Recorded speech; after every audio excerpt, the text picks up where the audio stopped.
Hello everyone, ये आज के दिन का पहला वीडियो है। अगर आपने कल के रिजल्ट्स को वीडियोस को नहीं देखा है, सो डेफिनेटली आप जा करके देख सकते हो। चैनल पर आपको एक के बाद एक सब कुछ मिल जाएगा। तो स्टार्ट करते हैं वीडियो को, लेकिन उससे पहले यार एक दो बातें जो मुझे करनी है। सबसे पहली बात कि यार देखो, ये तो वीडियो ऑब्वियसली कमेंट रिक्वेस्ट पे होने वाला है, ठीक है। मतलब एक कमेंट आया था जिसमें एक स्टॉक को बताया गया था कि इसके बारे में बात करो, तो उसी के बारे में बात होगी। मैं आपको कमेंट दिखाऊंगा भी, लेकिन हाँ, आप भी कमेंट कर सकते हो। अगर आपको कोई भी डाउट है कि यार मुझे इस स्टॉक के बारे में जानना है, मुझे ये क्वेश्चन है, तो आप ज़रूर से कमेंट कर सकते हो। अगर वीडियो की ज़रूरत होगी आपको, तो वो भी कमेंट कर देना कि यार मुझे इस स्टॉक के ऊपर वीडियो चाहिए करके। सो जो भी है, अब वापस आते हैं। तो देखो यार, 649 सब्सक्राइबर्स हो चुके हैं। 650 के हम बिल्कुल एक सब्सक्राइबर क्लोज है। एंड इसके साथ ही यार सब्सक्राइब कर देना, क्योंकि 700 का टारगेट है हमारा। तो आगे बढ़ते हैं। अब सबसे पहले मैं आपको वो रिक्वेस्ट ही दिखा देता हूँ। तो यहाँ पे आप देख सकते हो, ये रिक्वेस्ट है। इन्होंने जो है देखो, बहुत लोग हो सकता है रिलेट ना कर पाए इस कमेंट को रीड करके। मैं आपको बताता हूँ। इन्होंने जो है डी लिंक पे, मैंने बहुत पहले वीडियो बनाया था, अराउंड 2 वीक्स पहले। डी लिंक पे मैंने वीडियो बनाया था, और इसके ऊपर इन्होंने कमेंट किया हुआ है कि राउटर्स, इनको क्या लगता है राउटर्स को लेकर के, ठीक है। तो काफ़ी अच्छा कमेंट इन्होंने किया हुआ है, तो इसको डेफिनेटली रीड करना, मुझे भी काफ़ी अच्छा लगा। और बाद में इन्होंने ये कहा है कि यश पक्का, जिसको ऐसे पक्का करके भी लिखा हुआ है, ठीक है, PAKKA। अब इसे आप जो रीड करो। तो एनालाइज करने की बात इन्होंने की है, तो आज उसी के बारे में हम बात करने वाले। तो यहाँ पे आप देख सकते हो। सबसे पहले मैं आपको मार्केट कैप दिखा दूँ इसका। मैं वीडियो को ज़्यादा लेंदी नहीं करूँगा। मार्केट कैप देख लो, 476 करोड़ का मार्केट कैप है। एक माइक्रो कैप कंपनी है, ठीक है। माइक्रो कैप कह लो, नैनो कैप कह लो, जो कैप कह लो, लेकिन बहुत बहुत छोटी कंपनी है। और माइक्रो कैप में आपको हमेशा पता है, रिस्क फैक्टर जो होता है वो मतलब ज़्यादा होता ही है, बहुत ज़्यादा होता है रिस्क फैक्टर। तो इसी वजह से जो है यहाँ पे मैं तो पर्सनली लॉन्ग टर्म में ही जाऊँगा, ठीक है। आपको मैं देखो सजेस्ट तो नहीं कर सकता, ना मैं कोई रिकमेंडेशन दे सकता हूँ। बाकी आप तो यार समझदार हो कि यार माइक्रो कैप में क्या करना चाहिए, क्या नहीं करना चाहिए। बाकी मैं बता रहा हूँ कि मेरा जो व्यू पॉइंट है वो लॉन्ग टर्म का है। आगे चलते हैं। एंड यहाँ पे गाइज सबसे पहले बात करेंगे इसके बिजनेस के बारे में, फिर फंडामेंटल्स। एक सेकंड, ये क्या हो गया। बिजनेस के बारे में बात करेंगे, फिर फंडामेंटल्स पे चलेंगे, फिर चलेंगे टेक्निकल्स पे। मतलब इस प्रोसेस में हमारा वीडियो चलेगा। और सबसे पहले मैं आपको यहाँ से बताता हूँ बिजनेस के बारे में। देखो, हो सकता है आपको बहुत ज़्यादा कुछ समझ में ना आए यहाँ से, बट हाँ, यहाँ से आपको कुछ चीज़ें समझ में आ जाएँगी, जिसको अगर बाद में मैं इलैबोरेट करके बताऊँगा, तो आपको अच्छे से चीज़ें समझ में आएँगी। सबसे पहले देखो कंपनी क्या करती है। तो is engaged in the business of speciality packaging products manufacturing, ठीक है। मतलब प्रोडक्ट मतलब पैकेजिंग का मेनली काम करती है। मैं आपको दिखाऊँगा भी इमेजेस, तो आपको समझ में आएगा। और trading in speciality papers, moulded tableware products, ठीक है। तो यहाँ पे आप प्रोडक्ट्स इनका देख सकते हो, पैकेजिंग मटेरियल्स एंड सॉल्यूशंस। मतलब ये क्या करते हैं, पैकेजिंग करते हैं, ठीक है। जो कि फूड हो गया, फार्मास्यूटिकल यूजेस एंड इन सब चीज़ों का रैपिंग करते हैं, आप ये भी कह सकते हो, ठीक है। और उसके बाद कॉम्पोजिटेबल मोल्डेड प्रोडक्ट्स, इनको भी अगर आप चाहो तो पॉज करके रीड कर सकते हो, ठीक है। रेवेन्यू स्प्लिट के बारे में थोड़ा सा बात कर लेते हैं। तो इनका जो पेपर होता है, ठीक है, उन देखो फाइनेंशियल ईयर 18 में, ठीक है, इनका तो कह लो 100% रेवेन्यू ही पेपर से आता था। बट फाइनेंशियल ईयर 21 में इनका 88% रेवेन्यू जो है वो पेपर से आता है। बाकी जो रेवेन्यू है वो यहाँ पे आता है, 12% रेवेन्यू जो है वो मोल्डेड प्रोडक्ट से आता है। और ये डेटा बहुत पहले का है। ज्योग्राफिकल स्प्लिट के बारे में बात करें, तो इंडिया में जो है इनका फिनेंशियल ईयर 21 की बात हो रही है। इनका जो इंडिया में डोमेस्टिक रेवेन्यू है वो है 83% का, और आउटसाइड इंडिया इनका है 17% का। मैन्युफैक्चरिंग फैसिलिटी अगर आप चाहो तो यहाँ पे रीड कर सकते हो पॉज करके। कस्टमर्स के बारे में बात करें, तो कस्टमर्स जो है मेनली QSR चेन वाले कस्टमर्स, रेस्टोरेंट्स वाले, हॉस्पिटलिटी प्लेयर्स, ये सब है। जैसे कि Starbucks, Pizza Hut, KFC, CCD, then McDonald's, Social Flurys, Haldiram, Chai Point, और भी है, ठीक है। मैं आपको दिखाऊंगा। ग्लोबल प्रेजेंस आप यहाँ पे रीड कर सकते हो। जैसे कि देखो, सबसे पहले पैन इंडिया तो है ही, और 30 से भी ज़्यादा कंट्रीज में ये एक्सपोर्ट करती है। जो कि used primarily as coloured bag for fruit vegetable packaging. It added new customers both in India as well as overseas, including the new territories such as Iraq. मतलब इन्होंने जो नए कस्टमर ऐड किए, कहाँ पे, इंडिया में भी ऐड किया इन्होंने, और बाहर भी ऐड किया न्यू कस्टमर। जैसे इराक में ऐड किया है, कतर में ऐड किया है, नॉर्थ ऑफ जॉर्डन में ऐड किया हुआ है। और ताकि मतलब ये जो है अपना जो फुटप्रिंट है वो मिडिल ईस्ट में और प्रोमिनेंटली जा सके। आप समझ रहे हो। खैर, प्रोडक्ट लॉन्च के बारे में अगर बात करूं, तो यहाँ पे आप देख सकते हो इन्होंने कुछ स्पिल प्रूफ कंटेनर्स किया है, देख सकते हो। मतलब ये तो अभी लॉन्च हो चुका है एक्चुअली। और मील ट्रेज, हाई स्ट्रेंथ बैग्स, मतलब इनका ये जो है इन्होंने मतलब ये कर चुके हैं ये चीज़, ठीक है, लॉन्च। ये पहले का मैंने बताया आपको, पहले का डेटा है थोड़ा-सा। प्रोडक्ट इनोवेशन अगर आप चाहो तो रीड कर सकते हो, एमएलगम अगर आप देखना चाहते हो देख सकते हो, एक्सपेंशन प्लान्स अगर आप देखना चाहते हो देख सकते हो। मैं यहाँ पे क्यों बोल रहा हूँ देखना चाहते हो तो देख सकते हो, क्योंकि ये ऑलरेडी हो चुका है, क्योंकि बहुत पहले का डेटा है। अगर रीसेंट डेटा होता, देखो लास्ट डेट कितना का है, 1 ईयर 4 मंथ्स, मतलब लगभग 1.5 महीने होने वाले हैं। तो बहुत पहले का डेटा है, इसी वजह से मैं एक्सपेंशन प्लान्स, अब देखो, अब ऑब्वियस सा बात है यार, जो एक्सपेंशन प्लान आज से 1 साल, 1.5 साल पहले का होगा, वो अब तक तो मतलब आधा से भी ज़्यादा हो चुका होगा, और अब नए एक्सपेंशन प्लान्स आ चुके होंगे। तो इसलिए इसको डिस्कस करने का उतना मतलब बनता नहीं है। फोकस भी अगर आप चाहो तो देख सकते हो, ठीक है। बस मैं आगे चलूँगा एंड सॉरी। अब मेरे हिसाब से अभी तक आपको समझ में नहीं आया होगा एक्चुअली ये करती क्या है, मतलब समझ गया पैकेजिंग, समझ गया रैपिंग, समझ गया ये, समझ गया वो, लेकिन करती क्या है एक्चुअली, मतलब फील नहीं आ रही उतनी अच्छे से, ठीक है। तो मैं आपको बताता हूँ, ये देखो इनका ये जो है आप कह सकते हो इन्वेस्टर प्रेजेंटेशन है, और काफ़ी रंगीला रंगीला टाइप का है, ठीक है। जो भी है, देखो फूड पैकेजिंग मार्केट, अब ये फूड पैकेजिंग मार्केट कितना का है, यहाँ पे आप देख सकते हो। अभी जो है अराउंड 362 बिलियन का है, जो कि 2080 30 तक, सॉरी 80 कह रहा हूँ, 2030 तक 6 बिलियन हो जाएगा, मतलब लगभग आप कह सकते हो डबल के आसपास तक पहुंचेगा, ठीक है। और अगर आप देखोगे तो बेकरी एंड कन्फेक्शनरी जो है, उसमें 37.3% मार्केट शेयर इन्हीं का है, ठीक है। साथ में north America food packaging market size जो है, वो यहाँ पे 99 बिलियन के आसपास है, मतलब नॉर्थ अमेरिका का जो फूड पैकेजिंग मार्केट है वो बहुत बड़ा मार्केट है, खासकर नॉर्थ अमेरिका में। अब देखो पक्का है जो ये क्या प्रोडक्ट बनाते हैं, ठीक है। देखो सबसे पहला फूड पैकेजिंग, ठीक है, जो कंपोजिटेबल पेपर बेस्ड फ्लेक्सिबल मटेरियल था, ठीक है। यहाँ पे मैंने आपको बताया था ना, आपको दिखा होगा, एक सेकंड।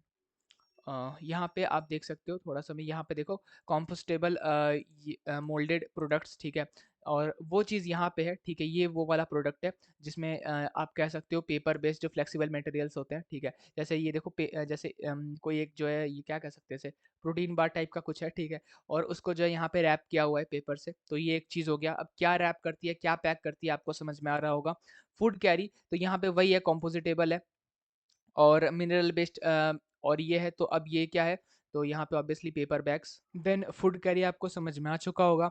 देन इसके बाद देखो फूड सर्विसेज, तो यहाँ पे भी वही चीज़ है, ठीक है। पल्प बेस्ड एंड कंपोस्टेबल जो भी है मोल्डेड, यहाँ पे क्या होता है, फूड सर्विसेज ये प्रोवाइड करते हैं, मतलब ये जो कंटेनर्स आप देख रहे हो।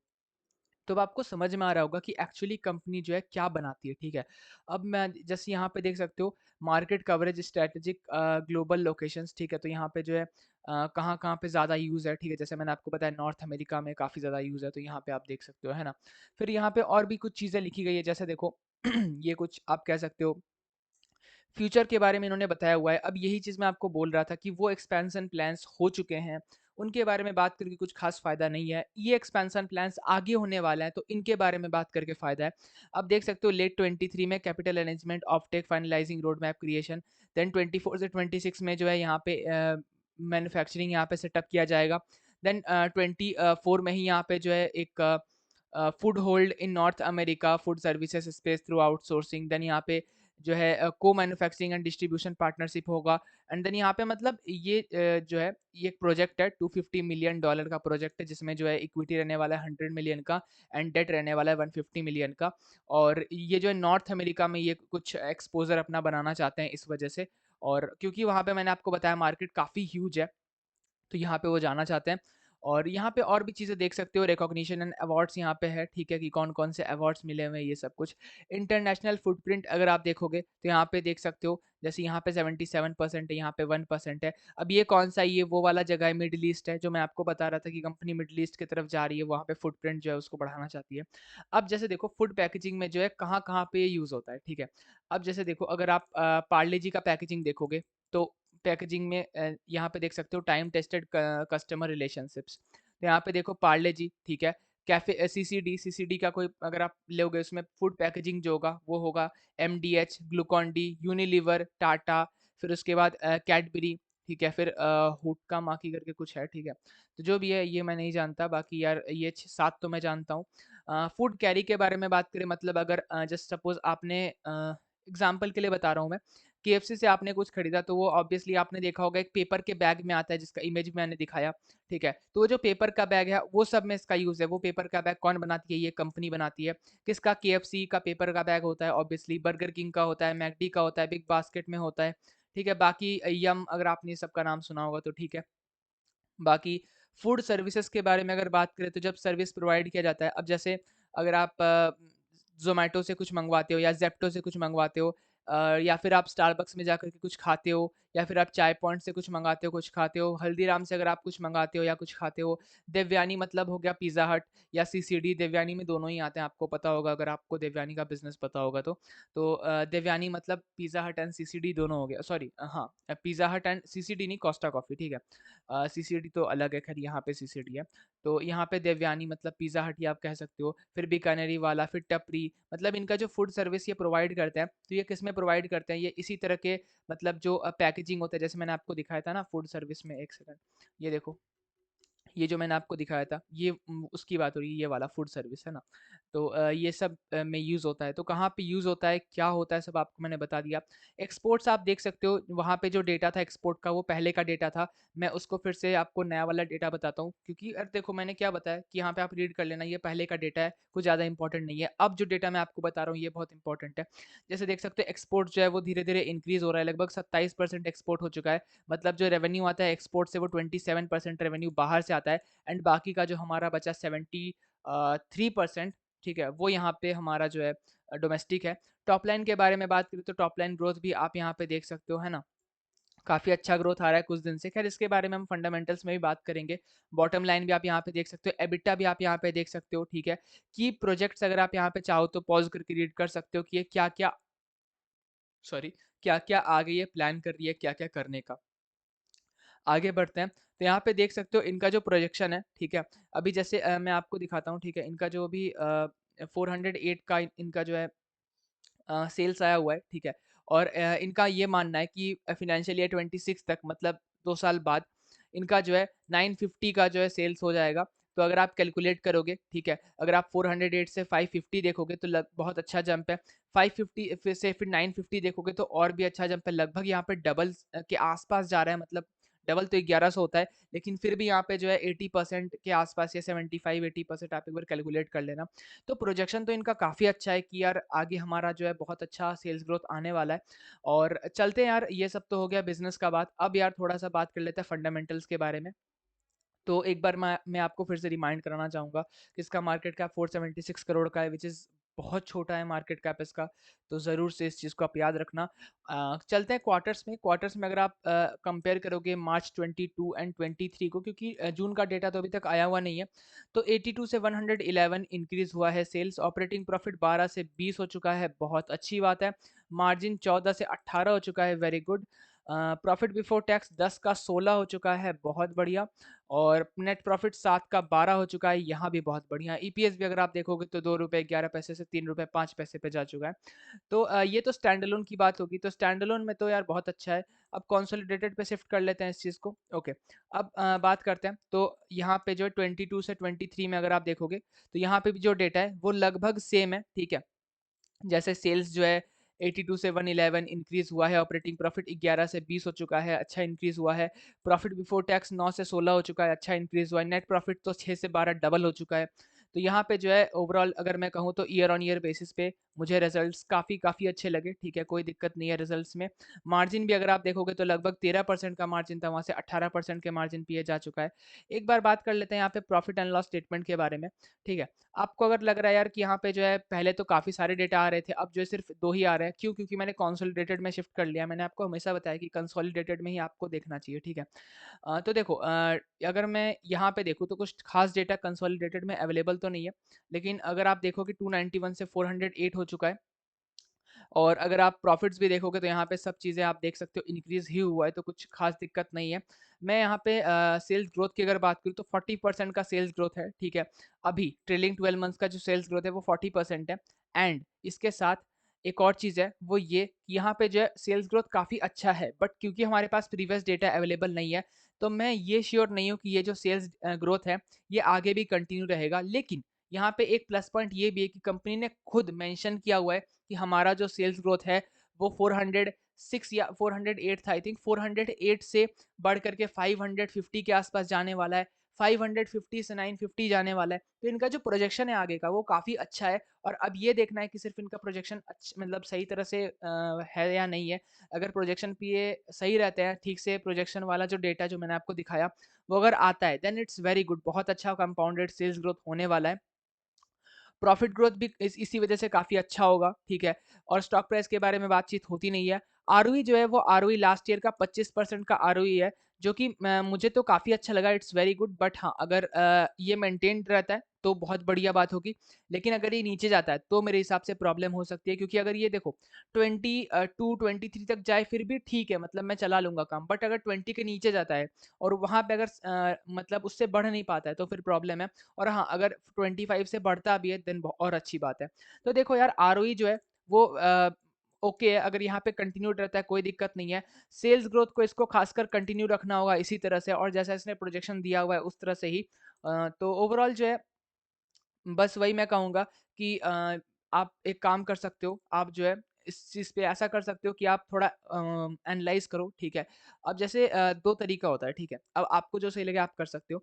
एक होता है कि आप कुछ साल इसका वेट करो, ठीक है? कुछ साल वेट करके देखो कि इसका क्या होता है, अगर अच्छा रिज़ल्ट पोस्ट कर रहा है देन जाओ। दूसरी चीज़ होती है कि आप इन्वेस्टेड रह जाओ, मतलब मैं रिकमेंडेशन नहीं दे रहा, मैं टाइप्स बता रहा हूँ कि इन्वेस्टेड हो जाओ, आप इसमें पैसे-वैसे लगा दो, देन उसके बाद आप ऑब्ज़र्व करते रहो, देखते रहो इसको, एंड जहाँ आपको थोड़ा-सा लगे यार कि ये प्रॉब्लम है तो निकल जाओ, ठीक है?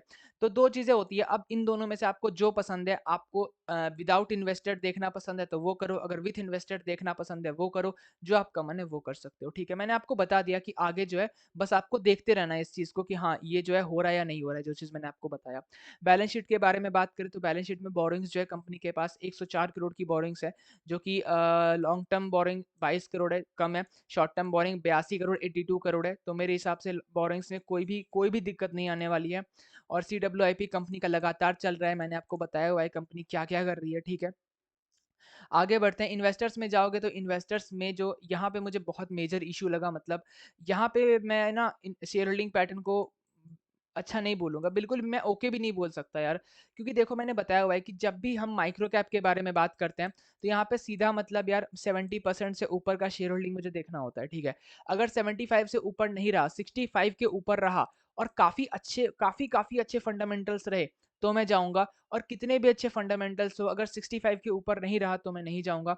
तो देखो यार, अब आपको समझ में आ गया होगा क्यों मुझे अच्छा नहीं लगा। यहाँ पे 45% का शेयर होल्डिंग है, देखो मैं प्लस पॉइंट भी आपको बता रहा हूँ, पहले 45 था फिर 49 हो गया, ठीक है। यहाँ पे शेयर होल्डिंग इंक्रीज हो रहा है, इन्होंने बाइंग किया है बीच में, ठीक है। और मैं ये नहीं कह रहा ये सेलिंग कर रहे हैं या फिर ये जो है धीरे धीरे अपना सेलिंग करके पूरा निकल जाएंगे, ऐसा मैं नहीं कह रहा। बट यहाँ पे जो ओवरऑल परसेंटेज है वो देखो, अब ये क्या होता है ना कि आपको ये रिस्क ज्यादा लेना पड़ता है, ठीक है। मतलब अगर यहाँ पे 70% होता शेयर होल्डिंग तो कंपेरेटिवली रिस्क बहुत कम हो जाता, लेकिन क्योंकि यहाँ पे 49% है, 50% भी नहीं है, यहाँ पे जो रिस्क वो बहुत बढ़ जाता है।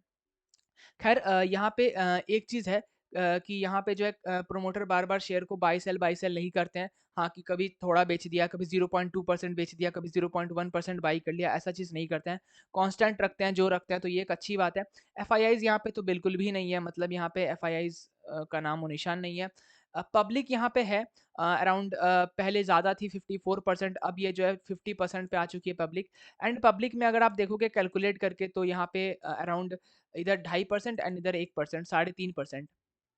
तो 3.5% अगर आप माइनस करोगे तो लगभग 50 में 3.5 माइनस कर दो, 50.83 है, तो लगभग आप 49 मान के चलो, तो 49% जो है वो जो है रिटेल इन्वेस्टर के पास है 49%, और ये नंबर भी मुझे काफ़ी ज़्यादा लग रहा है, ठीक है। मतलब 49% रिटेल इन्वेस्टर के पास रहना इज़ लाइक बहुत ज़्यादा नंबर है।